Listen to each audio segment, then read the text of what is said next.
السلام علیکم ورحمۃ اللہ وبرکاتہ ولی بوزو ازیک بیان صحابہ کرام رضوان اللہ تعالیٰ اجمعین بیان مفتی صاحب کران بیان بوزو ضرور اینڈ تام چینل کیونکہ وہ کیسا عالم ہے، وہ تماشا دیکھ رہا ہے، ادھر صحابہ کو مجروح کیا جا رہا ہے، اور صحابہ دین کے نقل کرنے والے، دین کے لانے والے، جب صحابہ کی عزت نہیں رہی، جب صحابہ کی حرمت نہیں رہی، جب صحابہ کا اعتبار نہیں رہا تو پھر دین کا کیا اعتبار ہے؟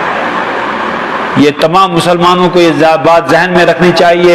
کسی بھی صحابی کے بارے میں یاد رکھو، جو بکواس کی گئی ہے تاریخ میں، وہ تاریخ کی کتابوں میں ہے، وہ کتابیں ہماری جوتے کی نوک پر ہیں، ان کو جلا دینا چاہیے ان کتابوں کو۔ کیوں؟ اس لیے کہ خود فیصلہ کرو، ایک طرف قرآن کا فیصلہ ہے وَكُلًّا وَعَدَ اللَّهُ الْحُسْنَى، ایک طرف قرآن کا تمغہ ہے رضی اللہ عنہم ورضوا، ایک طرف قرآن کی شہادت ہے اولئک هم الراشدون اولئک هم المفلحون اولئک هم الصادقون، یہ، اور ایک طرف تاریخ کا پلندہ ہے، اور تاریخ کی جو ہے کیا کہتے ہیں باتیں ہیں جن کا کوئی اعتبار۔ بتاؤ ہم تاریخ کا اعتبار کریں گے یا قرآن و سنت کا اعتبار کریں گے؟ یہ فیصلہ کرنا ہے کہ نہیں کریں؟ کوئی کہے گا فلاں تاریخ میں، کہو اس تاریخ کو لے جا کر آگ میں جلا دو، اس تاریخ کی ہمیں کوئی ضرورت؟ جو قرآن سے ٹکرائے وہ تاریخ ہمیں ضرورت نہیں ہے، جو حدیث سے ٹکرائے اس تاریخ کا کوئی اعتبار۔ ایک بات میں آپ کو بتاتا ہوں محدثین کی، 5 لاکھ راویوں کے حالات جمع ہیں، کتنے بتاؤ بھائی؟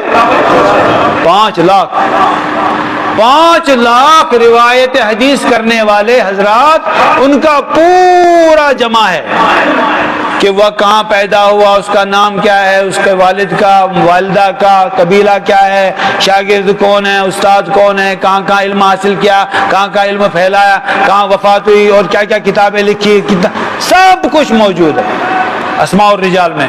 5 لاکھ حضرات کے حالات قلم بند ہیں، اور یہ کسی قوم کے پاس نہیں ہے، صرف مسلمانوں کے پاس ہے الحمدللہ۔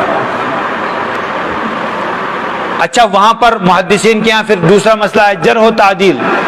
بعض کے بارے میں کہا یہ قابل اعتبار نہیں، بعض کے بارے میں کہا یہ بڑا نیک اور صالح تھا، اس کو جرح و تعدیل کہتے ہیں۔ کسی پر الزام لگا اور کسی کو بری قرار دیا گیا۔ لیکن دیکھو ان 5 لاکھ میں جو صحابہ کا طبقہ ہے، کسی کی ہمت نہیں محدث کی، عالم کی، اس نے کسی صحابی پر تذکرہ کیا ہو۔ یہ جرح و تعدیل کا مسئلہ ہے صحابہ سے نیچے۔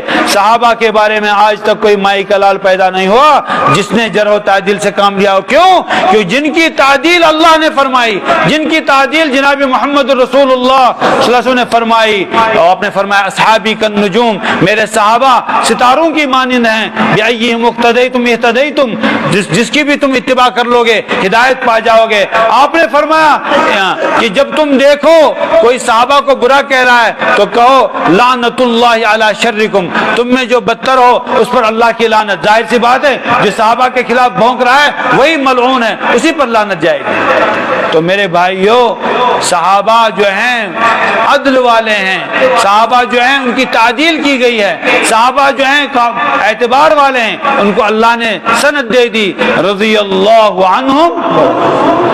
اس میں غور کیجئے ذرا، رضی اللہ عنہم، اللہ ان سے راضی ہو گئے، اللہ ان سے کیا ہو گئے؟ راضی، اور اللہ ان سے راضی، ورضوا عنہ، اور صحابہ اللہ سے راضی ہو گئے۔ ذرا غور کیجئے، اللہ کو کیا ضرورت ہے کوئی اس سے راضی ہو؟ اللہ تعالیٰ سے کوئی راضی نہ ہو تو اللہ کا کچھ بگڑے گا؟ نہیں۔ دیکھو یہ محمد صلی اللہ علیہ وسلم کے ساتھی ہیں، یہ صحابہ ہیں، فرمایا کہ ان کے راضی کرنے کا میں بھی اہتمام کرتا ہوں، ان کا دل خوش ہو جائے۔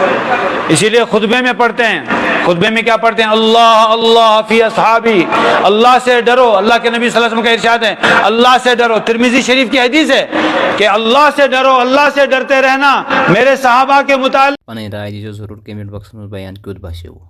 برائے مہربٲنی کٔرِتھ چینل کٔرۍزیو ضروٗر سبسکرایب۔